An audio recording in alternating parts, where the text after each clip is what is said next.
Bismillahirrahmanirrahim. Alhamdulillahilladzi amarana bittaqwa wa nahana 'anil munkari wal fahsya. Ashhadu an la ilaha illallah wahdahu la syarika lahu jalla wa ala. Wa ashhadu anna sayyidana Muhammadan 'abduhu wa rasuluhul murtada. Allahumma salli wa sallim wa barik ala sayyidina Muhammadin Abiz Zahra wa ala alihi wa ashabihi wa dhurriyyatihi wa atba'ihi ila yaumil liqa. Amma ba'd. Yang kita hormati dan kita cintai para habaib dan para alim ulama, guru-guru agama, para muhibbin, hadirin, hadirat rahimakumullah. Alhamdulillah, syukur kehadirat Allah subhanahu wa ta'ala yang memberikan kita hidayah dan inayah sehingga kita dapat berkumpul kembali bersama-sama di majelis yang penuh barakah ini. Dan salawat dan salam selalu kita haturkan kepada baginda kita, junjungan kita, Nabi besar Muhammad sallallahu alaihi wasallam, dan kepada seluruh keluarga, para sahabat, zurriyat dan pengikut beliau ila yaumil akhir. Para muhibbin rahimakumullah, as-sadisatu wasittun min suwaril Quran suratut tahrim madaniyatun wa ayatuha ithnata asyrah. Yang ke-66 daripada surah-surah dalam Al-Quran, yaitu surat yang bernama dengan At-Tahrim. Surat At-Tahrim ini diturunkan di Madinah dan ayat-ayatnya berjumlah 12 ayat. Bagian awal daripada ayat-ayat dalam surat At-Tahrim adalah Bismillahirrahmanirrahim. Ya ayyuhan nabiyyu lima tuharrimu ma ahallallahu laka tabtaghi mardata azwajik wallahu ghafurur rahim. Qad faradallahu lakum tahillata aymanikum wallahu maulakum wa huwal alimul hakim. Yang artinya, wahai Nabi. Maksudnya adalah Nabi kita, Nabi besar Muhammad sallallahu alaihi wasallam. Wahai Nabi, kenapa kamu haramkan sesuatu yang Allah halalkan bagi kamu untuk menyenangkan hati istri-istri engkau? Dan Allah Maha Pengampun lagi Maha Penyayang. Sungguh Allah mensyariatkan bagi kamu untuk melepaskan sumpah, dan Allah menolong kamu, dan Dia Allah Maha Mengetahui dan Maha Bijaksana. Para muhibbin rahimakumullah, menurut berbagai pendapat dari ulama tafsir, sebab turunnya ini ayat dan ayat-ayat berikutnya adalah khala bimariyata yaumi Habsah fa ardaha bidzalik wastaqtamaha falam taqtum fatallaqaha. Dari sekian banyak riwayat yang menjelaskan tentang sebab turunnya ini ayat, kita ambil satu di antara riwayat itu. Sebagaimana kita ketahui bahwa Rasulullah sallallahu alaihi wasallam itu banyak mempunyai istri. Di antara istri beliau ada yang bernama Siti Aisyah, ada yang bernama Siti Hafsah, dan lain-lainnya. Rasulullah kawin kepada beliau-beliau itu setelah wafatnya istri beliau yang paling beliau cintai, Sayyidatina Khadijah Al-Kubra. Dan lagi Rasulullah Sallallahu Alaihi Wasallam di samping banyak mempunyai istri, beliau juga ada mempunyai hamba sahaya. Hamba sahaya budak-budak perempuan yang bisa diperlakukan sebagaimana istri. Di antara hamba sahaya yang beliau miliki adalah yang bernama Mariyatul Qibtiyah. Mariyatul Qibtiyah ini di dalam riwayatnya adalah seorang perempuan muda yang putih, jaidah, rambutnya keriting, jamilah, lagi cantik. Maria Al-Qibtiyah ini hadiah dari Raja Mesir kepada baginda Rasul Sallallahu Alaihi Wasallam. Nah, mengingat bahwa Maria Qibtiyah ini orangnya putih, cantik, keriting dan sebagainya, otomatis menarik perhatian bagi istri-istri Rasul yang lainnya. Apalagi Rasulullah Sallallahu Alaihi Wasallam dengan Mariyatul Qibtiyah ini dikaruniai seorang anak yang bernama Ibrahim. Nah, pada suatu hari Rasulullah berada di rumah Siti Hafsah, putri daripada Sayyidina Umar bin Khattab radhiyallahu anhuma. Sewaktu beliau berada di rumah Siti Hafsah ini minta izin kepada Rasulullah untuk keluar menemui orang tuanya. Rasulullah pun memberikan izin. Siti Hafsah pun berangkat meninggalkan rumah. Sepeninggal Siti Hafsah di rumah, Rasulullah memanggil hamba sahaya beliau yang bernama Mariyatul Qibtiyah tadi. Mariyatul Qibtiyah pun dipanggil oleh Rasulullah dan Maria pun datang masuk ke rumah Rasulullah SAW yang sekaligus juga adalah rumah daripada istri beliau yang bernama Siti Hafsah tersebut. Nah, untuk diketahui bahwa Rasulullah Sallallahu Alaihi Wasallam ini tidak diwajibkan bergiliran dengan istri-istri beliau. Beliau mau hendak guring di mana, menggilir nang mana, itu diberi kebebasan oleh Allah Subhanahu Wa Taala. Itu merupakan khususiyah bagi beliau.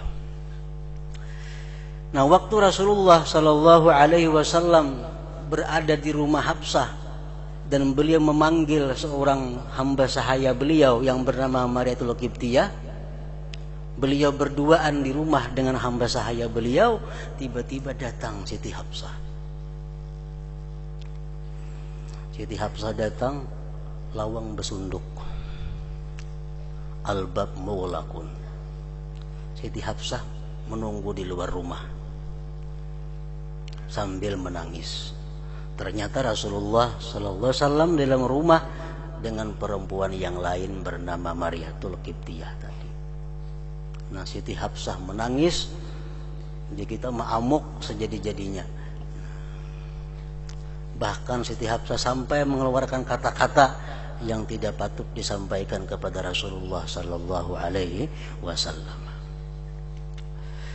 Nah, Rasulullah Sallallahu Alaihi Wasallam untuk menyenangkan hati Hafsah ini, ujar Rasulullah, wahai Hafsah, sejak hari ini itu Mariyatul Qibtiyah haram atasku. Itu Mariyatul Qibtiyah mulai saat ini haram aku menyentuhnya. Cuma ingat wahai Hafsah, ini rahasia, jangan dipadahkan lawan siapa juga pun. Hafsah pun gembira mendengar perkataan Nabi tadi, karena beliau sudah mengharamkan Mariyatul Qibtiyah untuk disentuh.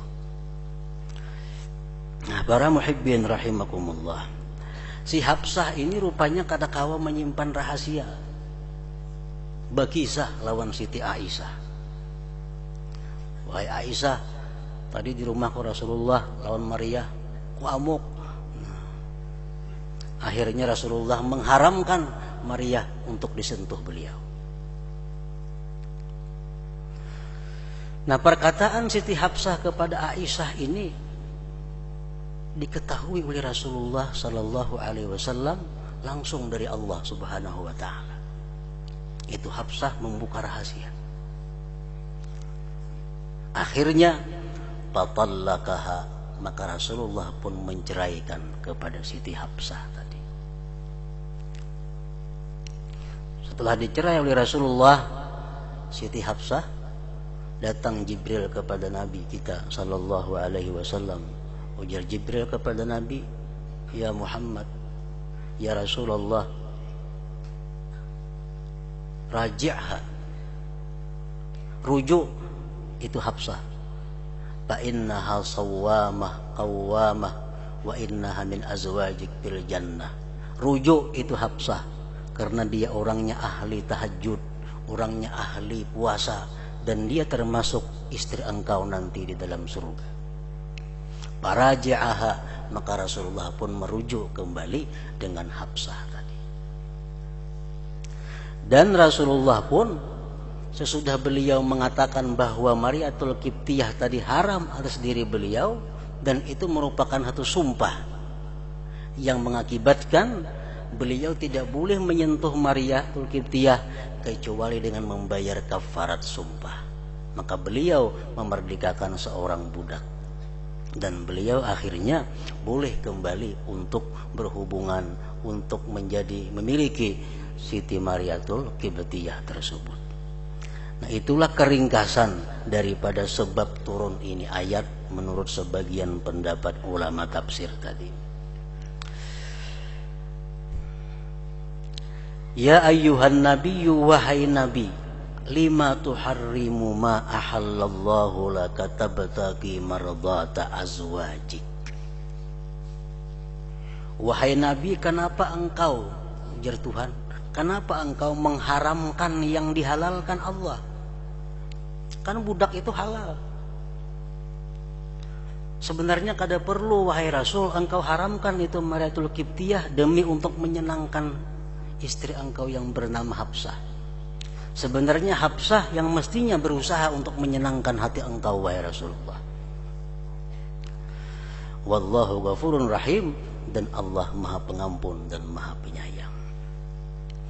Allah mensyariatkan bagi kalian cara pembatalan sumpah itu, dan Allah selalu menolong kamu, dan Allah Maha mengetahui dan Maha bijaksana. Nah, para muhibbin rahimakumullah, ayat tersebut dan yang mengiringinya memberikan kepada kita beberapa hukum, memberikan kepada kita beberapa hikmah. Antara lain di situ dijelaskan dalam ayat tadi, ta'zimun Nabi sallallahu alaihi wasallam binidaihi biya ayyuhan nabi, membesarkan Nabi sallallahu alaihi wasallam dengan panggilan Allah kepada beliau dengan ya ayyuhan nabi. Allah tidak pernah memanggil Nabi kita ya Muhammad. Tidak seperti nabi-nabi yang lain, ya Ibrahim, ya Musa, ya Nuh, hai Musa, hai Isa. Tapi untuk Nabi kita, Allah sangat mengagungkan. Beliau memanggil ya ayyuhar rasul, wahai rasul, ya ayyuhan nabiyyu, wahai nabi.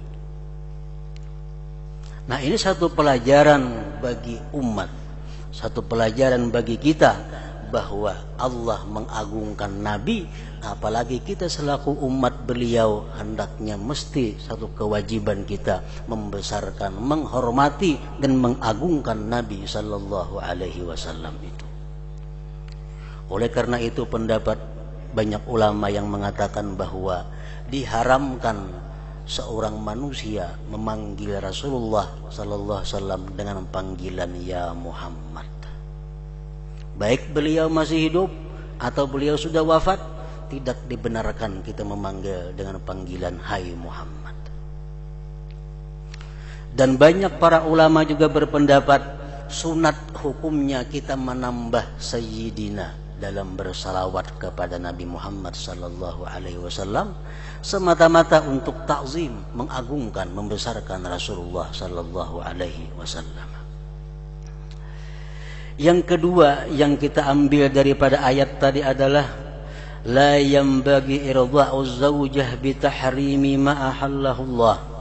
Tidak patut, kada usah artinya menyenangkan bini itu dengan mengharamkan yang dihalalkan Allah. Artinya kalau kita hendak menghibur bini, hendak menyenangkan hati bini, jangan sampai kita mengharamkan yang dihalalkan Allah. Umpamanya hendak menyenangkan hati bini, demi Allah nah, udah hendak lagi ke situ umpamanya. Padahal ke situ hukumnya halal aja. Nah jangan sampai itu. Banyak cara lain yang bisa menyenangkan hati seorang istri, bukan dengan cara mengharamkan apa yang dihalalkan oleh Allah Subhanahu wa ta'ala.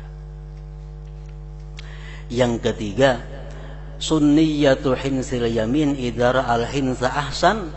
Disunatkan kita membatalkan sumpah apabila kita anggap pembatalan itu lebih baik.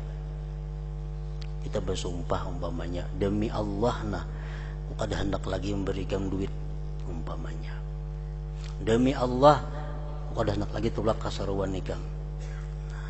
Padahal memberi orang duit itu satu kebaikan, menghadiri saruan orang satu kebaikan.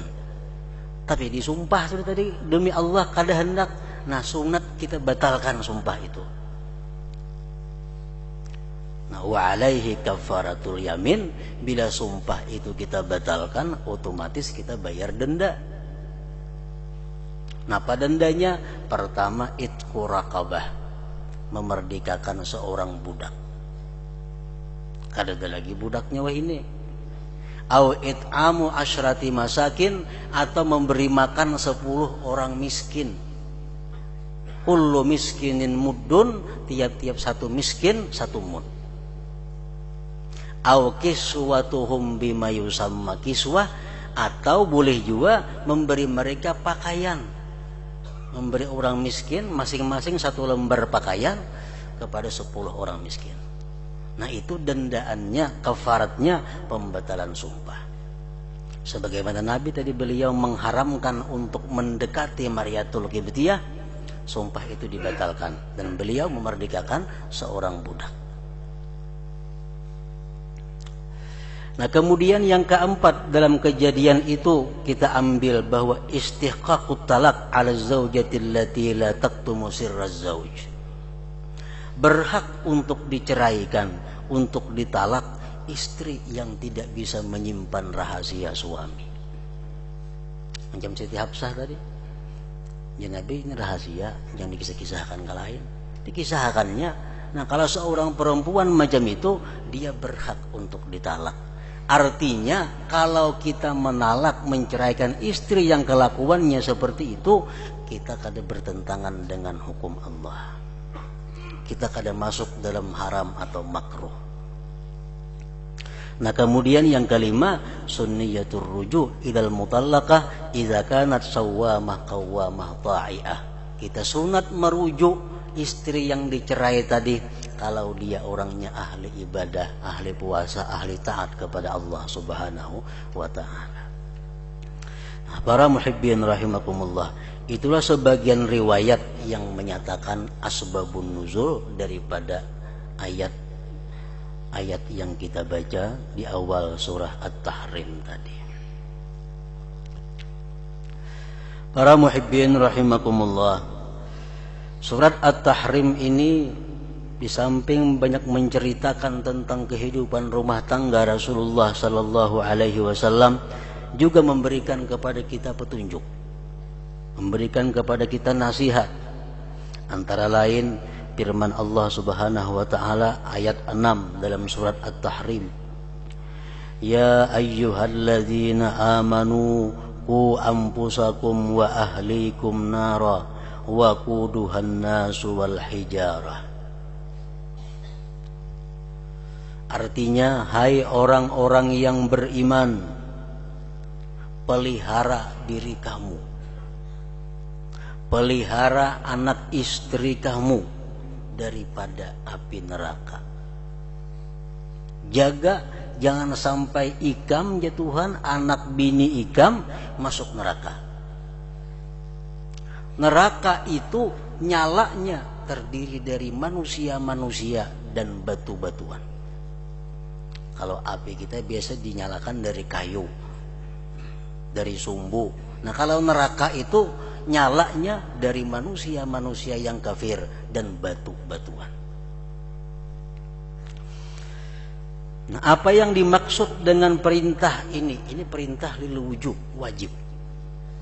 Artinya wajib setiap orang itu menjaga diri jangan sampai masuk neraka dan menjaga anak bininya jangan sampai masuk neraka. Imam Al-Alusi mengatakan dalam tafsirnya Ruhul Ma'ani, wikayatun nafsi 'anin nar bitarkil ma'asi wa fi'lit ta'at wa wikayatul ahli bihamlihim 'ala dzalik bin nushi wat ta'dib. Memelihara diri dari api neraka itu jalannya dua. Pertama, meninggalkan yang dilarang Allah dan melakukan yang diperintahkan Allah Subhanahu wa taala. Bila kita mampu demikian, berarti kita sudah mengandang diri kita, sudah memberikan perisai diri kita daripada api neraka. Wa wikayatul ahli bihamlihim ala dzalik binushi wat ta'dib, adapun menjaga anak bini keluarga daripada api neraka adalah mendorong mereka, mendesak mereka untuk berbuat taat dan meninggalkan maksiat dengan nasihat dan pendidikan. Kalau kita haja nang takwa, kita haja nang beriman, bertakwa, kita haja nang ahli ibadat, tapi kita kada sempat memberi pendidikan kepada anak istri, kada sempat memberikan teguran nasihat kepada anak istri, kita pun masih akan mendapat siksa daripada Allah Subhanahu wa taala. Karena laki-laki bukan hanya wajib takwa, tapi dia wajib menjaga keluarganya agar tidak meninggalkan takwa.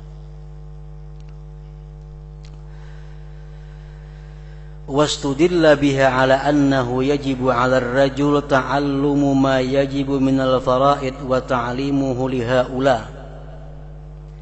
Hadis atau firman Allah Subhanahu wa taala tadi merupakan dalil wajib atas laki-laki belajar yang wajib daripada keparduan-keparduan dan mengajarkan kepada mereka. Jadi orang yang jadi bapak, orang yang jadi ayah, kewajibannya di samping belajar ilmu tentang keparduan, tentang hukum-hukum Allah, kewajiban lain adalah mengajarkannya kepada ahli, kepada anak dan istrinya. Nah, para muhibbin rahimakumullah. Wa fil hadis rahimallahu rajulan qala ya ahla salatakum siyamakum zakatakum miskinakum yatimakum jiranakum la'allallah yajma'ukum ma'ahu fil jannah. Ujar Nabi kita, Allah sayang kepada seorang laki-laki yang dia berkata, wahai keluargaku, wahai anak biniku, jaga sembahyang kamu, jaga puasa kamu, jaga zakat kamu, perhatikan orang-orang miskin di sekitar kamu, perhatikan anak-anak yatim dan jiran tetangga kamu. Allah sayang kepada laki-laki yang seperti itu, dan mudahan Allah mengumpulkan kalian beserta dia di dalam surga nanti. Itu sabda Rasulullah sallallahu alaihi wasallam. Wakila, dan dikatakan, inna asyaddan nas azaban yaumal qiyamah man jahala ahlah, paling bersangatan azab terhadap manusia adalah orang-orang yang menjahilkan keluarganya. Anak kada dilajari sembahyang, anak kada dilajari cara menutup aurat, anak kada dilajari cara puasa, dan kada disuruh pulang belajar ke lain. Nah, ini orang akan mendapatkan siksa yang bersangatan pada hari kiamat nanti. Inna asyaddan nas azaban yaumal qiyamah man jahalal ahlahu. Artinya manusia orang tu kada kabar melajari anak bini, suruh anak bini belajar. Wa fil hadis disebutkan la yalqallah ahadun bidzambin a'zama min jahalati ahli. Tidak berjumpa akan Allah oleh seseorang dengan dosa yang lebih besar daripada kejahilan keluarganya. Dosa paling besar adalah kita membiarkan kebodohan agama kepada anak istri kita.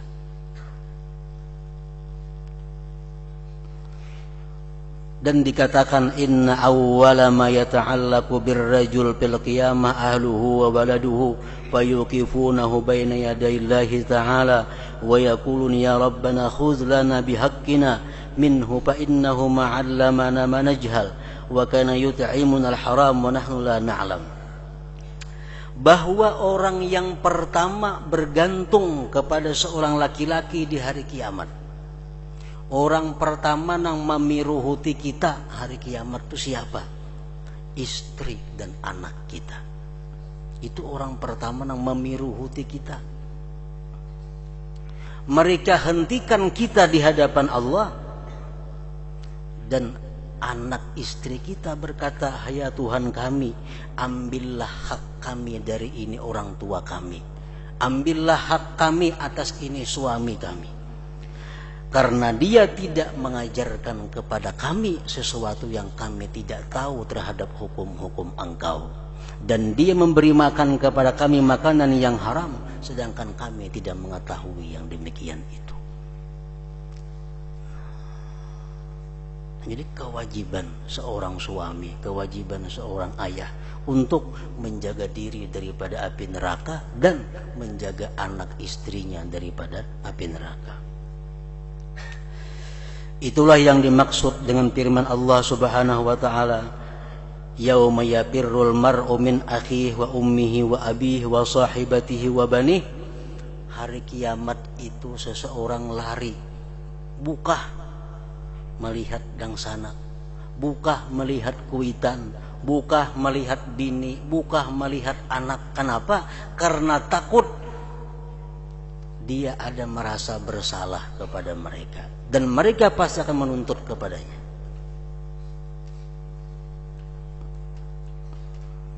Para muhibbin rahimakumullah. Jadi kewajiban kita mendidik, kewajiban kita amar ma'ruf nahi munkar kepada keluarga kita. Ini bini dilihat pakaiannya kayak apa, pergaulannya kayak apa, pemandirannya kayak apa. Bila kita tahu ada nang kada baik, kita berdiam diri, kita kada menagur, kita dapat securit pahalanya, jaka pahala.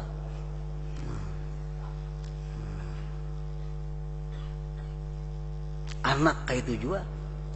Anak kelihatan pakaiannya macam apa, tingkah lakunya macam apa, kawannya macam apa. Dibiarkan anak. Nang berdosa siapa? Orang tuanya. Orang tuanya yang bertanggung jawab di hadapan Allah Subhanahu. Cuma kita perlu mengetahui bagaimana cara mendidik istri, mendidik anak itu. Mendidik istri kada sama dengan mendidik anak.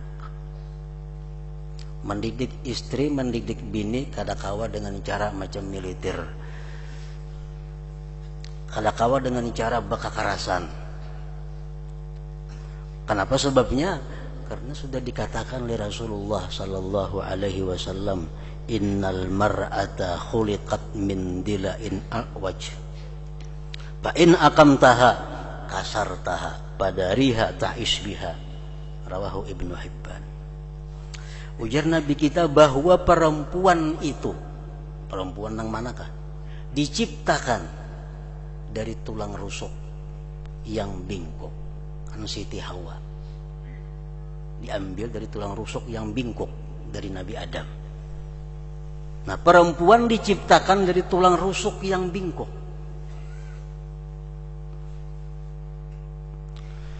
Fa'in aqamtaha kasartaha, jika engkau luruskan dia, berarti engkau pecahkan dia. Artinya apa? Kalau kita didik bakakarasan antara dua, bila kada cerai keputingannya berpisahan atau ditinggalkannya.